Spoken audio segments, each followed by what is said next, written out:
During the next few minutes, I want to share with you how to create an ebook.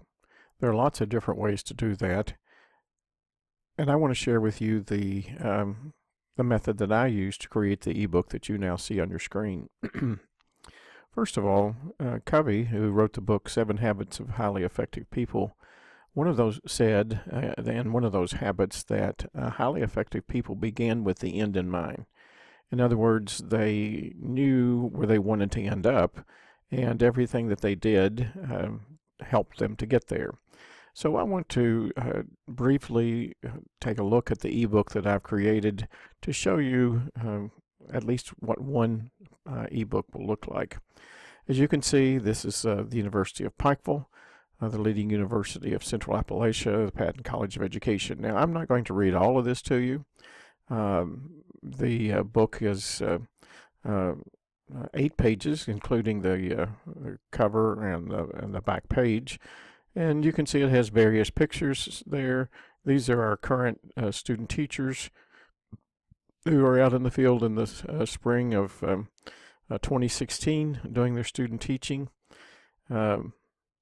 Obviously an aerial shot of the campus. You can see some of the text that I have created here and the different color of font that I used as a part of this. This is an overview of the Patton College of Education, talking about some of the things that we provide and that we offer, as well as a couple of the initiatives that are going on within the college. Rural education being one of those, and another one of those is Future Ready. Finally, I end this ebook with some promises to the reader. And the reader is, since it's written for students, they're written for promises for the student. For example, as a student, you deserve our very best efforts. Whether we are providing instruction, advising, or responding to your questions, we will do our best to give you our best. And so you can see that there are 5 promises there. And finally, the back page where it talks about getting more information. Okay, I actually used PowerPoint to create that ebook, and I want to show you some elements of that. For example, first of all, you see that the size or the dimensions of the slides are different than what we typically have. Well, that wasn't too difficult because what I did is I opened up a presentation and then went to design, and here under slide size I created a custom size.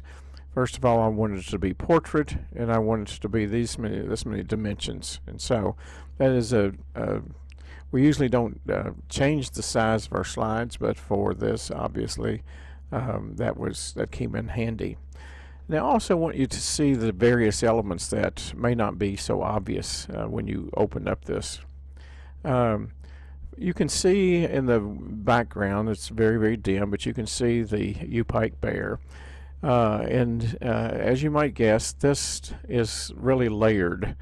And I can click on elements in this page and slide them to the side. You can see that the orange is really just an orange block. And I had gone into Insert, Shapes, and found the shape that I wanted to create, and then as you can see, I can add it here, I can add the fill, I can add the outline, but I don't want to keep that in there. But that's how I created the block. For the wording, I inserted a text box. You can see that option here.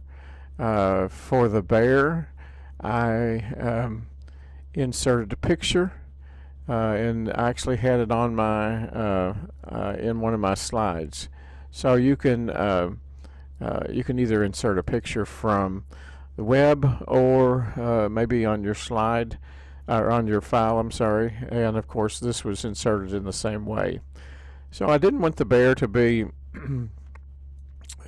too obvious, and but I wanted it there, but I didn't want it to take up room, and so I made the block partially transparent, and so that's how that was created. This down here, again, this is just a text box. The dark gray is really the background.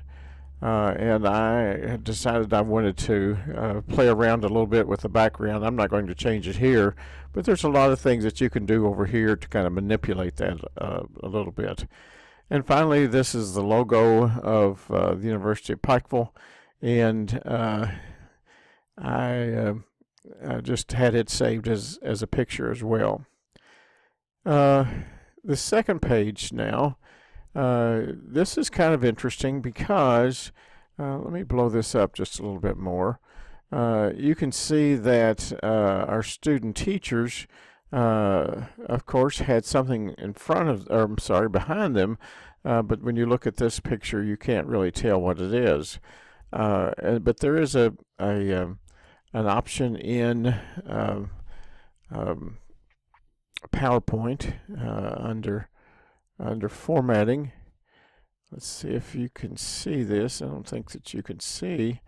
Anyway, where it says remove background. Now, this takes quite a while to do. If the background is very varied in colors and lots of patterns and things like that, the computer has a hard time figuring out exactly what the background is.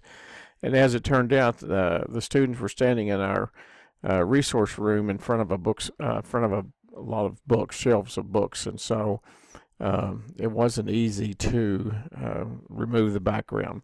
But I persevered and did some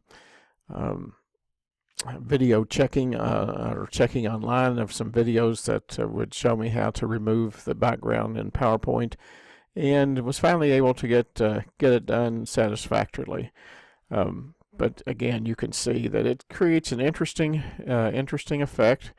A couple of other elements on this page that may not be so noticeable. Whoops, let me get back here. Of course, this is just a orange stripe that if I move that, you can see to the bottom of the picture that it's a little odd.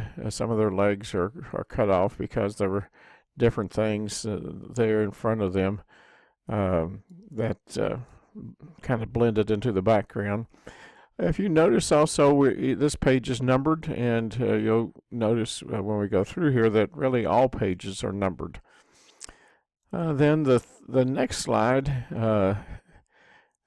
created or inserted a picture, and I blurred the edges. And so if you look over here, you can see soft edges. I've got that set about 50%. Notice now you keep your eyes over here while I change the slide over here. If I increase it more, I can make it almost, that's 95%. I can almost make it disappear. That's 100%. So that's as much as it would fade. And this is what it looks like with no soft edge at all. It's just a square picture.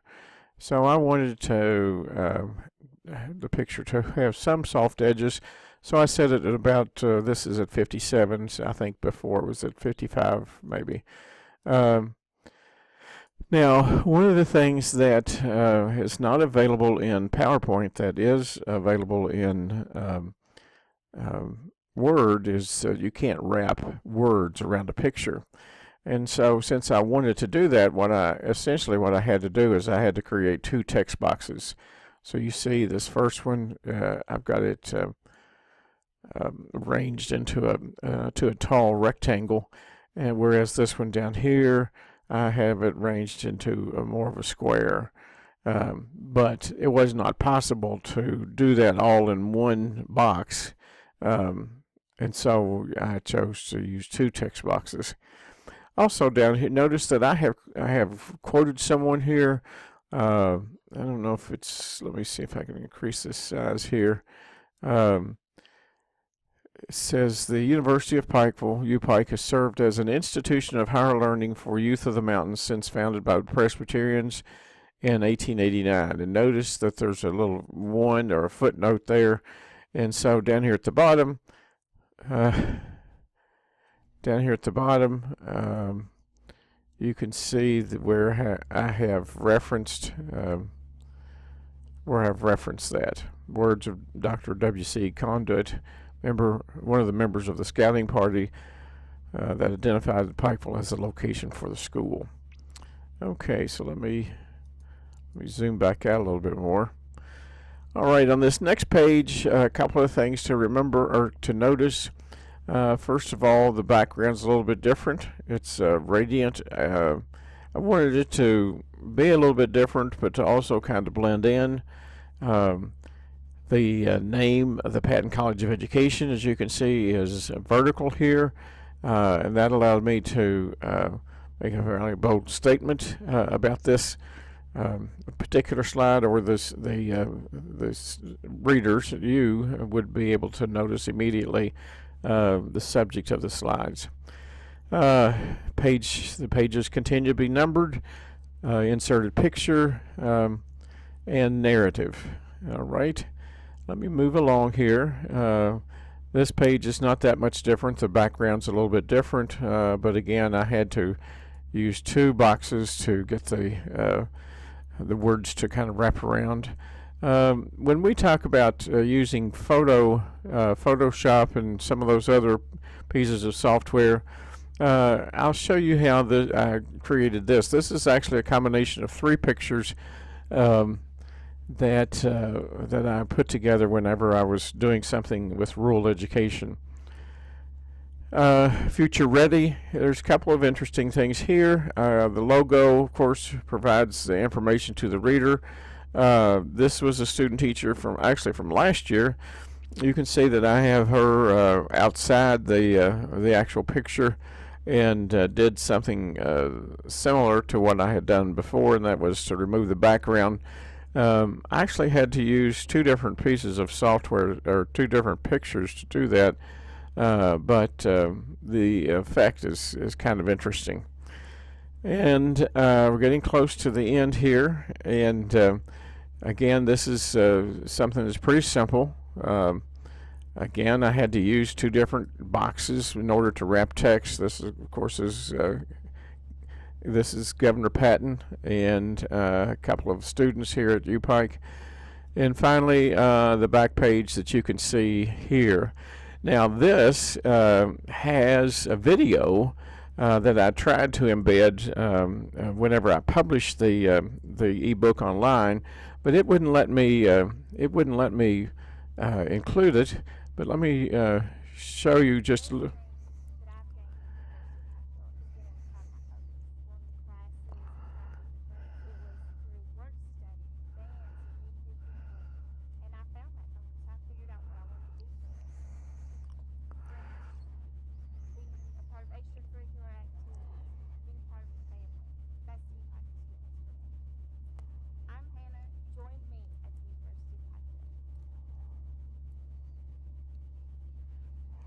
So you see that definitely adds interest to the ebook, but again, the publishing site wouldn't accept that.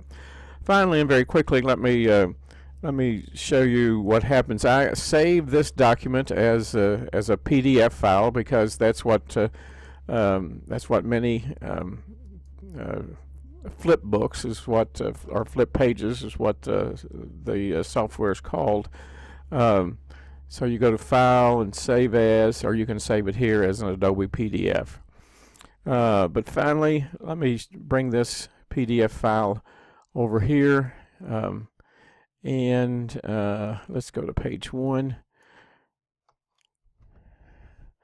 And this is essentially the PowerPoint saved as a PDF file. As you see, we scroll through it vertically. And it also has, I was able to get the